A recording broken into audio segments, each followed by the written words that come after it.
الحمد لله حمدا كثيرا طيبا على ممر الليالي والأيام،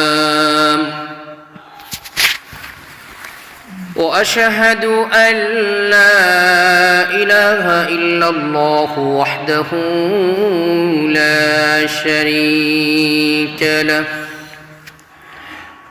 ونشهد أن سيدنا وطبيبنا وحبيبنا ومحبوبنا ومرشدنا ومولانا محمدا عبده ورسوله، أرسله بالحق بشيرا ونذيرا وداعيا إلى الله بإذنه وسراجا وقمرا منيرا. أما بعد فأعوذ بالله من الشيطان الرجيم. بسم الله الرحمن الرحيم.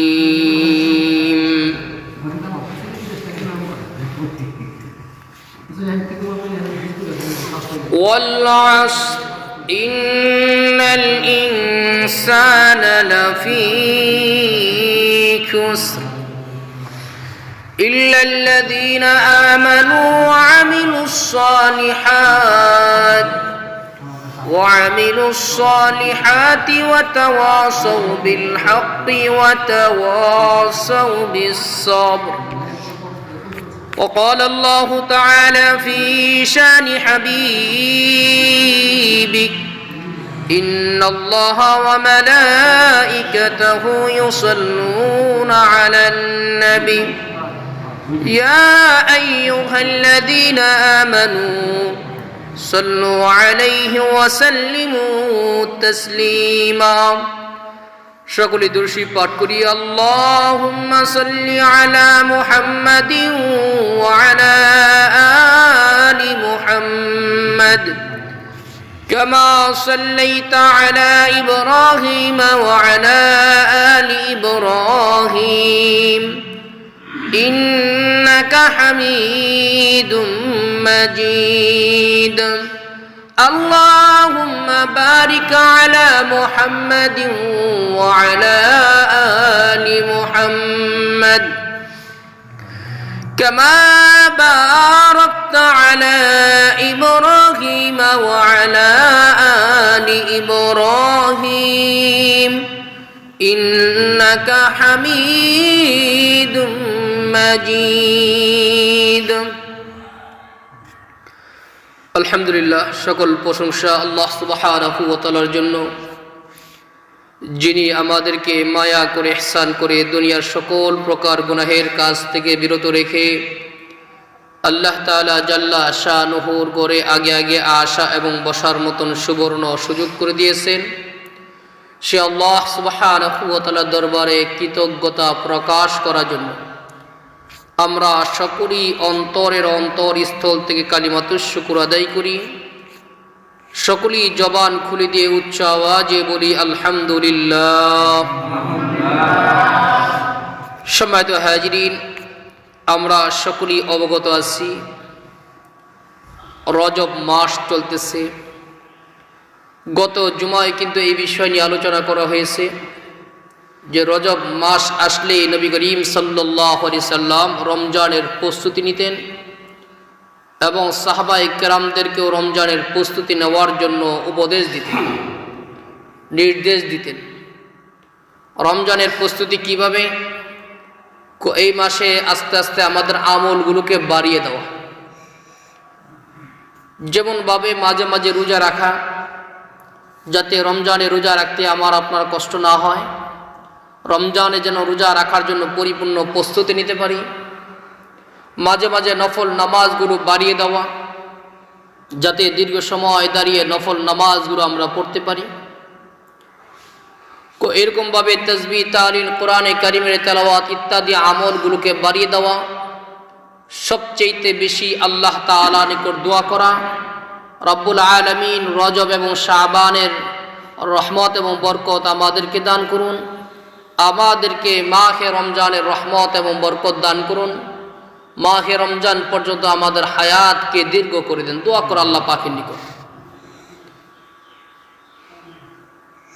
খুতবার মধ্যে কোরআনুল কারীম থেকে ছোট্ট একটা আয়াতে ছোট্ট একটা সূরা আপনাদের সামনে তেলাওয়াত করেছি। এই সূরাটি আমাদের প্রায় অনেকের মুখস্থ আছে, ছোট্ট একটা সূরা। যদিও সূরাটি ছোট, কিন্তু এর মধ্যে আল্লাহ সুবহানাহু ওয়া তাআলা আমার আপনার জন্য দুনিয়া এবং আখিরাতে সফলতা অর্জন করার জন্য যা কিছু দরকার সব আল্লাহ আলোচনা করেছেন।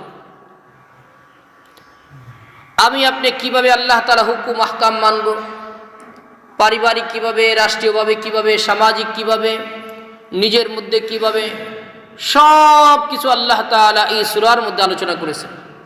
কিন্তু সূরাটা ছোট্ট, যদিও সূরাটি ছোট কিন্তু এর ব্যাখ্যা বিশাল বিশ্লেষণ। এর মধ্যে সূরার মধ্যে আল্লাহ তাআলা 3টি আয়াতে কারিমা নাজিল করছেন। এই সূরাটি মক্কায় অবতীর্ণ। এই সূরার প্রথম একটি আয়াতে আল্লাহ তাআলা শুধু শপথ করেছেন, কসম করেছেন। কেন আমি আপনি মানুষ কসমের উপরে বেশি ঝুঁকে যাই? যেমন একটা কথা একভাবে বলবো, এই কথার গুরুত্ব একরকম, একই কথা যখন কসম করে বলা হবে তো কথার গুরুত্ব বেড়ে যায়। এই জন্য রব্বে করিম সূরার শুরুতেই কসম করেছেন। আল্লাহ তাআলার তো কসম করার কোনো প্রয়োজন ছিল না। আল্লাহ তাআলা যা বলে নিঃসন্দেহে এটা সত্য, এর মধ্যে কোনো সন্দেহ নেই। কিন্তু এরপরও রব্বে করিম আমাকে আপনাকে গুরুত্ব বুঝানোর জন্য, যাতে আমি আপনি বিষয়টাকে গুরুত্ব দিই, এই জন্য আল্লাহ প্রথমেই কসম করেন। আল্লাহ বলেন ওয়াল আসর, সময়ের কসম। ইবনে কাসির রাহমাতুল্লাহি আলাইহি বলেন, সময়ের কসম বলতে আল্লাহ তাআলা কোন সময়কে বুঝাইছে? ইবনে কাসির রাহমাতুল্লাহি আলাইহি বলেন, আল্লাহ তাআলা এই সময়ের মধ্যে অতীত, বর্তমান, ভবিষ্যৎ সমস্ত সকল বিষয়কে আল্লাহ তাআলা একত্রিত করেছেন।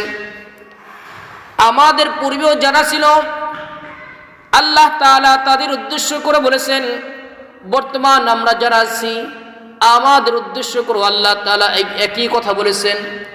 ভবিষ্যতে যারা আসবে তাদের উদ্দেশ্য করে আল্লাহ তাআলা কসম করেছেন। এজন্য ইবনে কাসির রাহমাতুল্লাহি আলাইহি বলেন, যখন আয়াতে কারিমা তেলাওয়াত করব তো মনে মনে ভাববো আল্লাহ তাআলা আমাকে উদ্দেশ্য করে বলেন ওয়াল আসর, তোমার সময়ের কসম। মুফাসসির কেরাম বলেন, হায়াত নামে আল্লাহ তাআলা যেই দৌলত আমাকে আপনাকে দিয়েছেন, প্রত্যেকটা মানুষকে দিয়েছেন, আল্লাহ তাআলা প্রত্যেকটা মানুষের হায়াতের সময়ের কসম করে বলেন, বান্দা তোমার হায়াতের কসম, তুমি যেই হায়াত পাইছো এই হায়াতের কসম, সময়ের কসম।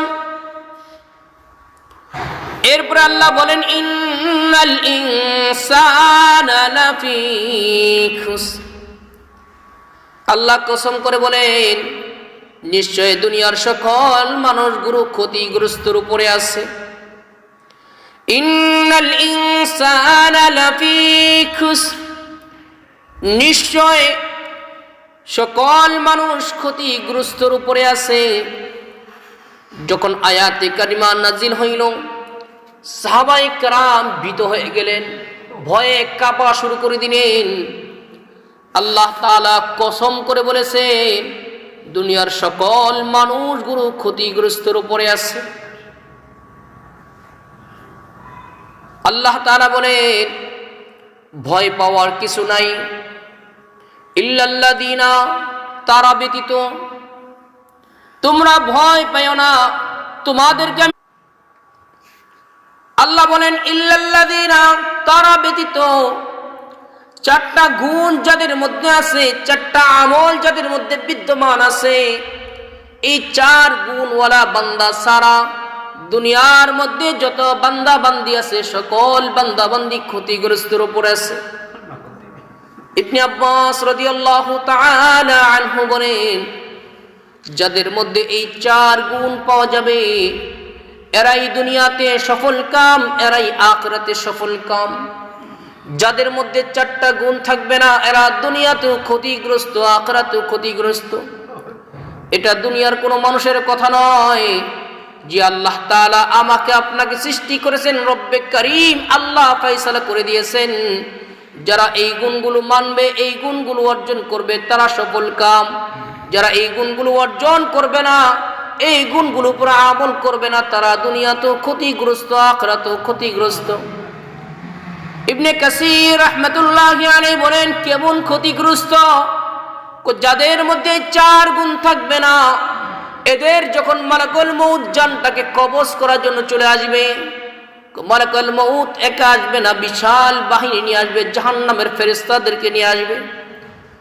আর তারা এসে বলবে, এই নাফরমান বান্দা, তুই তোর আমলের খাতাটা একটু দেখ, তুই তোর জিন্দেগির আমল নামাগুলো একটু দেখ, তোর বদ আমল দ্বারা তোর জিন্দেগির খাতাগুলো ভরপুর। বান্দা তুই যা কামাই করেছো এই যে দেখে নে, এই বদ আমলের কারণে এই জাহান্নামের মধ্যে তোকে ঝালানো হবে।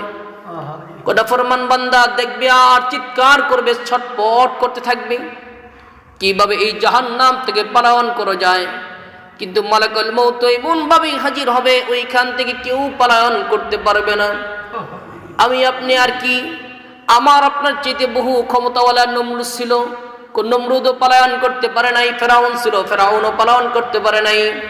কারুন ছিল বহু ধনী ব্যক্তি, কারুনও পালায়ন করতে পারে নাই। ইবনে কাসির রাহমাতুল্লাহি আলাইহি বলেন, দুনিয়ার কোন মানুষ পালায়ন করতে পারবে না। শুধু তাই না, নাফরমান বান্দার কঠিন শাস্তি দিয়ে যখন তার জানটাকে কবজ করা হবে, এই নাফরমানকে যখন কবরে রাখা হবে, কবরে মাটি বলবে, এই নাফরমানের লাশটাকে আমার মাটির মধ্যে রেখো না।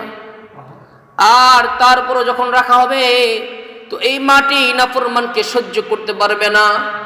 মাটি তাকে এরকম দুই পাশ দিয়ে এমন ভাবে চাপ দিবে, হাদিসের কিতাবের মধ্যে আসছে, এক পাজরের হাড়গুলো অপর পাজরে চলে যাইবে। একদম চাপ দিয়ে এক পাজরের হাড়গুলো অপর পাজরে নেওয়া হবে। এইভাবে আযাব কতদিন দেওয়া হবে? ইবনে কাসির রাহমাতুল্লাহি আলাইহি বলেন, হাসরের মাঠ কায়েম করার আগ পর্যন্ত তাকে এইভাবে শাস্তি দেওয়া হবে। হাসরের মাঠে যখন আল্লাহ তাআলা উঠাইবে, ওই দিন রব্বে কারীম যার যার আমল নামা অনুযায়ী তার ফলাফলগুলো আল্লাহ বুঝাইয়া দিবেন। যদি ভালো আমল করে থাকে, নেক আমল করে থাকে, রব্বে কারীম বলবে, যা বান্দা জান্নাতে চলে যাও। আর যদি বদ আমলের পাল্লা ভারী হয়ে যায়, গুনার পাল্লা ভারী হয়ে যায়, রব্বে কারীম আল্লাহ ফয়সালা করবে জাহান্নামের। সাথে সাথে জাহান্নামের ফেরেশতারা এই বান্দাকে টেনে হেঁচড়ে জাহান্নামে নিয়ে যাবে। এজন্যই রাসূল মুফাসসিরিন ইবনে আব্বাস রাদিয়াল্লাহু তাআলা আনহু বলেন, যাদের মধ্যে চারটা গুণ থাকবে তারা দুনিয়াতেও সফল কাম, আখিরাতেও সফল কাম। কেমন সফল কাম? যখন মৃত্যুর সময় আসবে, জান্নাতের ফেরেশতারা তাকে হালান সাহালান স্বাগতম জানাইবে, আর বলবে, বান্দা তুমি দেখো দুনিয়াতে একটু কষ্ট করছিলা, মেহনত করছিলা, বিনিময় আল্লাহ তোমার জন্য কি পুরস্কার রাখছে। বান্দা যখন জান্নাতের নাজ নিয়ামত গুলো দেখবে, তো বান্দা ছটফট করতে থাকবে, তাড়াতাড়ি আমাকে জান্নাতে ঢুকাইয়া দাও।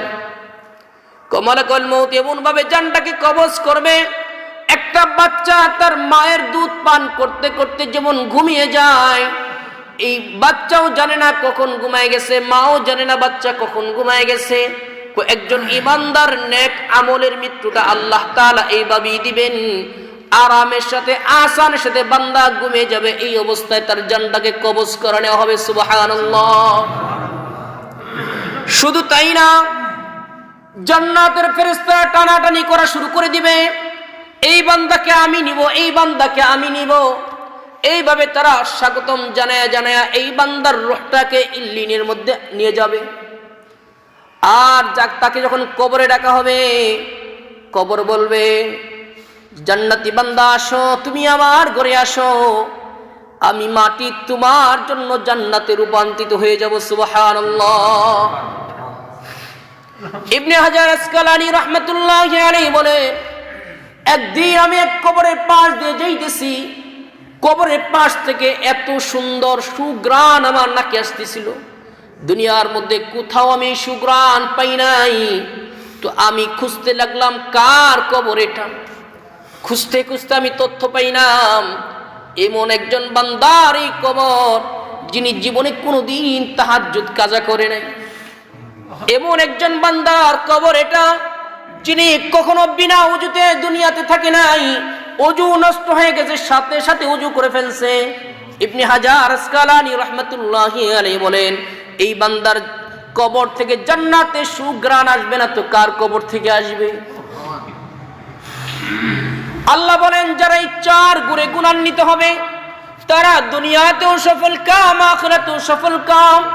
তাদের জন্য দুনিয়াতে যত মাখলুকাত আছে দোয়া করবে, জমিন দোয়া করবে, আল্লাহ তোমার এই বান্দাকে যত নাজ নিয়ামত তোমার আছে, যত রহমত বরকত আছে, সবগুলো তোমার বান্দার উপরে তুমি বর্ষণ করো, দোয়া করবে। এই চার গুণগুলো কি কি? আল্লাহ বলেন, ইল্লাল্লাযীনা, তারা ব্যতীত তারা কখনোই ক্ষতিগ্রস্ত না। এক নম্বরে আমানু, যারা আল্লাহর উপরে ঈমান আনছে। কেমন ঈমান? কোনো ভাবে তার ঈমানকে নষ্ট করে না, বিনিময় নিজের জীবন দিয়ে দিবে, তারপর ঈমান নষ্ট করবে না। এমন ভাবে তার ঈমানকে মজবুত করবে, পাকা করবে, জিন্দেগিতে কোনোদিন কোনো শিরকের সাথে লিপ্ত হবে না। এমন ঈমান যে বান্দা বানাইতে পারবে, আল্লাহ বলেন এই বান্দা দুনিয়াতেও সফল কাম, আখিরাতেও সফল কাম। দুই নাম্বার, ওয়া আমিলুস সালিহাত। দুই নাম্বার, যারা দুনিয়ার মধ্যে নেক আমল করবে, গুনাহ করবে না। যত নেক আমল আছে নেক আমল ছাড়বে না, যত গুনাহ আছে নিজে এই গুনাহগুলো করবে না। কোনো কারণবশত যদি গুনাহ হয়ে যায়, সাথে সাথে বান্দা দিল থেকে তওবা করবে, আল্লাহর কাছে ক্ষমা চাইবে। আল্লাহ বলেন এই সকল বান্দারা দুনিয়াতেও সফল কাম, আখিরাতেও সফল কাম। তিন নাম্বার, আল্লাহ বলেন ঈমান আনার পরে যখন নেক আমল করবা, তখন তোমার কাজ হইতেছে ওয়াতাওয়াসাউ বিল হাক্কি, সব সময় হকের উপরে থাকবা, হকের পক্ষে থাকবা, সত্যের পক্ষে থাকবা। আমি আপনি বহু মুসলমান আছি, ঈমান আনছি, আমল করি, নেক আমল করি, নামাজ করি, নামাজ আদায় করি, রোজা রাখি, হজ করি, যাকাত আদায় করি, সব করি। কিন্তু যখন হকের ব্যাপারে আসে তো আমাকে আপনাকে বহু মুসলমানকে খুঁজে পাওয়া যায় না, হকের পক্ষে থাকে না, হকের পক্ষে কথা বলে না। আল্লাহ বলেন যারা হক বলতে পারবে না তারা কশিন কালো সফল কাম হইতে পারো না। এই গুণ যাদের মধ্যে থাকবে না তারা দুনিয়াতেও ক্ষতিগ্রস্ত, আখিরাতেও ক্ষতিগ্রস্ত। আল্লাহ বলেন ওয়াতাওয়াসাউ বিল হাক্কি, তুমি যদি সফল কাম হতে চাও তাহলে সব সময় হকের উপরে থাকবা, নিজে সত্য কথা বলবা, সত্যের উপরে থাকবা, সত্যের পক্ষে থাকবা। এরপরে 4 নাম্বার গুণ আল্লাহ বলেন, যখন তুমি ঈমান আনবা, ঈমানের উপরে অটল থাকবা, যখন তুমি নেক আমল করবা, যখন তুমি হকের পক্ষে থাকবা, তো তোমার উপরে বালা মুসিবত আসা শুরু হয়ে যাবে, ঝড় তুফান আসা শুরু হয়ে যাবে, আপন ভাই ভাইয়ের শত্রু হয়ে যাবে, নিজের বংশের লোকেরা নিজের শত্রু হয়ে যাবে, নিজের কওমের লোকেরা শত্রু হয়ে যাবে। আল্লাহ বলেন এই বিপদ দেখে ঘাবড়ানো যাবে না, তখন তোমাকে ওয়াতাওয়াসাউ বিস সবরি, সবর করতে হবে, ধৈর্য ধারণ করতে হবে। নবী মুহাম্মদ রাসূলুল্লাহ সাল্লাল্লাহু আলাইহি সাল্লামকে তার কওম সহ, তার বংশ সহ আরব দেশে যত বংশের লোকেরা ছিল সবাই তাকে মহব্বত করত, ভালোবাসত। রাসূল আরবি সাল্লাল্লাহু আলাইহি সাল্লাম যেদিন থেকে সত্য কথাগুলো প্রচার শুরু করে দিলেন। ওই দিন থেকে গোটা আরবের সকল মানুষের শত্রু হয়ে গেলেন মুহাম্মদ রাসূলুল্লাহ। এই জন্য আল্লাহ বলেন, তুমি যখন ঈমান আনবা, তুমি যখন নেক আমল করবা, তুমি যখন হক কথাগুলো বলবা, তখন তুমি ডানে তাকিয়ে দেখবা তোমার শত্রু, বামে তাকিয়ে দেখবা তোমার শত্রু, সামনে তাকিয়ে দেখবা তোমার শত্রু, পিছনে তাকিয়ে দেখবা তোমার শত্রু। ঘাবড়ানো যাবে না। তখন তুমি ধৈর্য ধারণ করবা, সবর করবা। আমি আল্লাহ ওয়াদা দিলাম, তুমি দুনিয়া তো সফল কাম, আখিরাত তো সফল কাম। সুবহানাল্লাহ।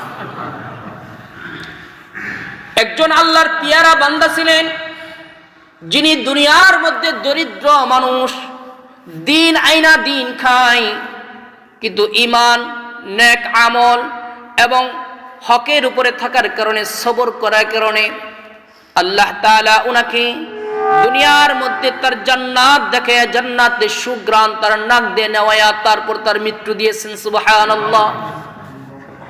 ইবনে হাজার আসকালানী রাহমাতুল্লাহি আলাইহি বলেন, আল্লাহ পাকের ওয়াদা, যারা দুনিয়ার মধ্যে সঠিকভাবে ঈমান আনবে, ঈমানের উপরে অটল থাকবে, কোনোভাবে ঈমান বিক্রি করবে না, নেক আমল করবে, যত নেক আমল আছে এই নেক আমলগুলো নিজে করবে।